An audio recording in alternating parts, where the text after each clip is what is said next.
In the beginning, there were 5 of them. 5 dreamers, chasing something bigger than themselves. They started with laughter, promises, and hope that burned brighter than the sun. But life has its own way of testing your fire. And when the road got rough, one by one, they began to walk away. He stood there, not angry, not broken, just empty. And in that emptiness, something whispered, "Now it's your turn to walk alone." That first night alone hits differently. It's quiet, too quiet. You start to hear your own doubts louder than ever before. What if they were right? What if I can't do this alone? But somewhere between fear and faith, you realize there's no turning back anymore. The ones left behind don't wait for rescue. They learn to rescue themselves. Every journey alone has that one moment, the moment you break, when the weight of your loneliness feels unbearable. He fell to his knees that day, his hands shaking, his voice breaking.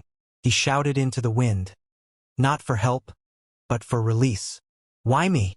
Why am I always the one left behind? No answer came from the sky, no miracle, no sign, just silence. And yet, in that silence, he found something greater, the strength to stand again. That morning, something inside him changed.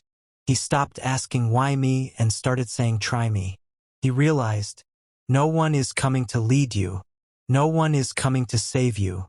If you want to move forward, you'll have to become your own leader. When no one believes in you, belief becomes your rebellion.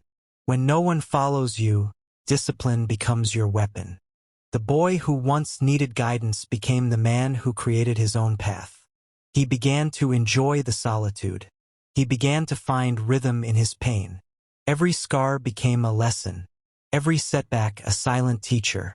The ones left behind learned something rare: how to walk through storms without waiting for umbrellas.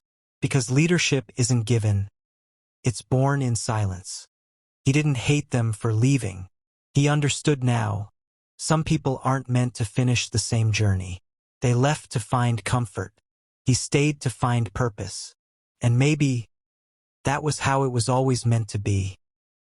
He folds the photo carefully and puts it in his pocket. Not out of pain, but gratitude. Every leader faces one mountain that defines who they are. For Azan, this was his. The climb wasn't about victory. It was about proving to himself that he could rise, even when no one watched. He wasn't chasing applause. He wasn't chasing fame. He was chasing his own strength. And when he finally reached the top, he didn't scream.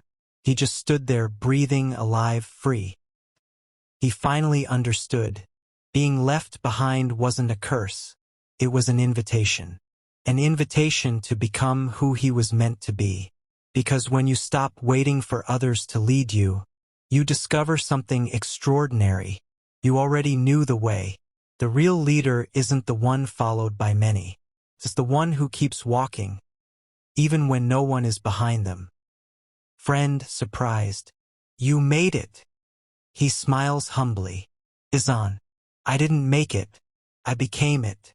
They look at him, unsure what he means. But they feel it, the presence, the power, the peace. He didn't return to prove them wrong. He returned to show what was possible. That sometimes the best way to lead others is to first learn to lead yourself. To those who've been left behind, the ones forgotten, overlooked, underestimated, this is for you. You were not left behind because you were weak.